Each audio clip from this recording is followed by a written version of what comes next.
ప్రేక్షకులకు నమస్కారం. ADN news TV మనదర్శి మన local channel. ADN news TV ప్రేక్షకులకు నమస్కారం. వార్తలు చదువుతుంది మీ ప్రసన్నారాం. భారత రత్న శ్రీమతి ఇందిరాగాంధీ 107వ జయంతి సందర్భంగా దర్శి నియోజకవర్గ కోఆర్డినేటర్ కైపు వెంకటకృష్ణారెడ్డి ఆధ్వర్యంలో పూలమాలలు వేసి స్వీట్లు పంచి ఘనంగా జరుపుకున్నారు. ఈ సందర్భంగా కైపు వెంకటకృష్ణారెడ్డి మాట్లాడుతూ, భారతదేశంలో బడుగు బలహీన వర్గాల ప్రతినిధిగా బ్యాంకుల జాతీయకరణ చేసి ప్రతి సామాన్య మనిషి కూడా బ్యాంకు యొక్క లావాదేవీలను జరుపుకునే విధంగా లబ్ధి పొందేందుకు ఎంతో కృషి చేసిన ఘనత శ్రీమతి ఇందిరాగాంధీకి దక్కుతుందని, భారతదేశం కోసం తన ప్రాణాలను సైతం వదిలి చివరి రక్తపు బిందువు వరకు కూడా దేశ అభివృద్ధికి పాటుపడ్డారని, అలీన దేశాలకు అధ్యక్షురాలుగా ఎన్నో సేవలు అందించారని, భారతదేశ ఖ్యాతిని ప్రపంచ దేశాలకు తెలియజేశారని ఆవిడ సేవలను కొనియాడారు.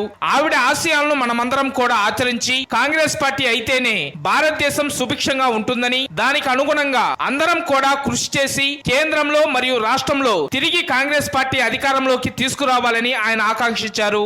ఈ కార్యక్రమంలో నియోజకవర్గ ముఖ్య నాయకులు సుదర్శన్ రెడ్డి, కాసింపేర, వెంకయ్య, యూత్ కాంగ్రెస్ నాయకులు మహేష్, వెంకటేశ్వరరావు, శ్రీనివాస్ రెడ్డి, నరసింహనాయుడు తదితర కాంగ్రెస్ పార్టీ నాయకులు, కార్యకర్తలు, అభిమానులు తదితరులు పాల్గొన్నారు.